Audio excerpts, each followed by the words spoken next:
All the advertisement on social media for tonight's SmackDown was advertised that SmackDown was TIFFY time after Tiffany won the Women's Championship last week. Tiffany would come to the ring talking to Byron Saxton. Didn't take long for an angry Nia Jax to emerge, for Nia to call Tiffany an ungrateful little shit and threaten to come to the ring and kill her. Maybe a bit harsh, but I did like the line from Nia as she walked towards the ring. She said, "It's Tiffy time." Got into the ring and said, "Time's up." Bayley would emerge, followed by the Women's Tag Team Champions, and the brawl was on, with a smart champion standing tall at the end. Nick Aldis would then make a fatal four-way to crown a #1 contender for Tiffany's Women's Championship. Worth noting, they definitely don't seem to have turned Tiffany Stratton into a babyface. It seems like she's just doing what's best for Tiffany, which, to be fair, is exactly the right thing to do. If you tweak her character too much, it's not the same. Fans enjoy Tiffany Stratton because of the character of Tiffany Stratton, and if you lose that, that could be detrimental to her future. The Fatal 4-Way did get a lot of time, which was good to see. Bayley would be successful. Bayley will take on Tiffany in her first title defense next week on SmackDown. No waiting around at all. I wonder if that's because we saw Bayley backstage on Raw this past Monday. If Bayley could be moving to Monday nights. We'll see. We got to mention, though, probably the biggest talking point from this match. Bianca Belair, you effed up. Big time. Bianca whipping Naomi with her hair. Now, credit to Bianca, she was in a tug-of-war with Candice LeRae. She didn't do it intentionally, but there was no seemingly, makeup moment between Naomi and Bianca. So, was there something there? I feel like it was a big focus to be nothing. Obviously, the big rumour is Naomi, or we think Naomi's the one that took out Jade Cargill, so, dunno. Maybe Bianca gets got next week. This is things you might have missed from WWE SmackDown. Make sure you hit the like button, and if you are new to the channel, hit the subscribe button too. The start of SmackDown would see Joe Tessitore and Wade Barrett take the helm on commentary. As we expected, no Corey Graves. Corey Graves, obviously on Tuesday, was a part of the NXT now 3-man booth. But the very first thing they did tonight was obviously talking about the giant Raw debut on Netflix, and they showed a video package. And can you believe they actually kept Hulk Hogan in the video package? With the mainstream media and attention it received, genuinely I was surprised by that. But we found out tonight the first thing in the ring would be Paul Heyman, so something interesting was going to brew. After taking the time to acknowledge his tribal chief, the only tribal chief, Roman Reigns, Paul Heyman would have a bombshell, and he called out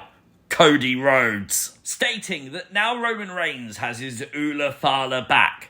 Roman Reigns wants the WWE Undisputed Championship back. Roman Cody 3 at WrestleMania. It's got a possibility because Paul Heyman announced that Roman Reigns will be in the Royal Rumble. I've seen a lot of fantasy booking for the Royal Rumble, as you do every year, of who's going to win. Not seen many people predicting Roman to win, so let me know in the comment section down below. Do you think Roman Reigns could win the Royal Rumble? Kevin Owens would interrupt Cody Rhodes, though, tonight and say that he was pissed off. Not only did Cody team with Roman Reigns, he then shook the hand of The Rock. Thank you, KO, for being the voice of most of us. Frustration got the better of Cody, though. He would jump into the audience. The brawl with KO was on, and they would fight through the fans, through the arena, leaving Heyman alone for Tama Tonga and Jacob Fatu to approach Paul Heyman. Now, luckily for Paul, Jimmy Uso was there to make the save. Jimmy coming down, things didn't go to plan though. But luckily for Jimmy, Cody would come back to make the save. Look at this, teasing potentially Cody Jacob. But for tonight, this would set up for our big main event tag match. Now, Jacob Fatu, obviously on the warpath backstage, probably pissed off because Solo Sikoa lost on Monday. Note, no Solo with Jacob. But of course, LA Knight wasn't scared of the new Bloodline. pushing Jacob out of the door ahead of his United States Championship match later on tonight. But before we got that tonight, Chelsea Green would continue the longest run ever as Women's United States Champion, defeating Mishin. Safe to say Chelsea is the greatest Women's United States Champion ever. I can't lie though, ever since this match, all I have seen on Twitter is videos of Mishin twerking. Like, it's the talking point of this match. It is. But the news following the match is that Chelsea Green remains Women's United States Champion. It's worth noting, during LA Knight's entrance, when Lillian Garcia would introduce him, she did include the yeah. Don't know if that's permanent or she just felt the vibe to do it. LA Knight would face off against Shinsuke Nakamura for the United States Championship, but interesting theory time. Is the face paint around the eyes of Nakamura growing? Now, I know that sounds a little bit far-fetched, but I found some old pictures of Nakamura from this gimmick, and the paint is a lot less than what we got tonight. This is a couple of weeks ago, and now look at it. This could mean absolutely nothing. It could just be the design of the face paint, but it's worth taking note of, worth remembering and seeing if next week it's even larger. SmackDown has got the new design announce table. We did wonder if that would be a thing. It is. Gotta say, I love this submission hold by LA Knight. But as LA was about to win, the Bloodline would seek revenge, which would bring out Cody and Jimmy, for Nick Aldis to then give the thumbs up for the big tag team main event tonight. And tag teams also featured very heavily on this show, as we got Pretty Deadly versus Los Garza. Look at this entrance of Pretty Deadly with a disco ball. Looked genuinely really cool. Hopefully a little bit of a preview of Pretty Deadly the musical. A really fiery start to this match. Great to see Angel Garza wearing the new Los Garza t-shirt on WWE Shop. I saw a lot of people tonight comparing Angel to Nathan Frazier. I can see it, but this devastating finishing move, the press, the big launch backwards to make their opponent land on the back of their head, would see Los Garza picking up the dub tonight.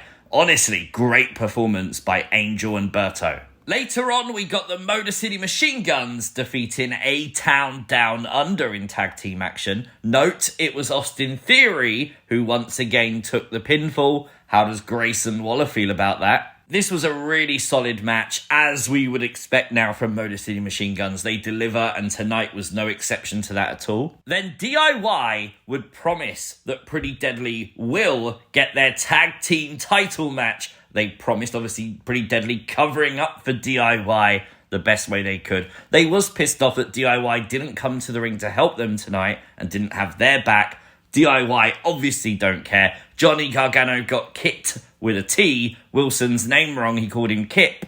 Then Apollo Crews would appear out of nowhere, like he seems to do every week for 5 seconds, and just basically say if you believe that, you're dumb and you deserve everything that's coming to you. What is Apollo Crews' character at this point? What is this?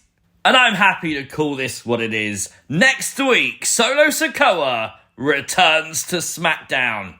This was dirty by WWE, let's be honest. I feel like the majority of us were watching tonight to see what happens next with Solo. Obviously, he lost the Ulafala. He's no longer the fake tribal chief. You wait all night long, and then you find out you gotta wait another 7 days.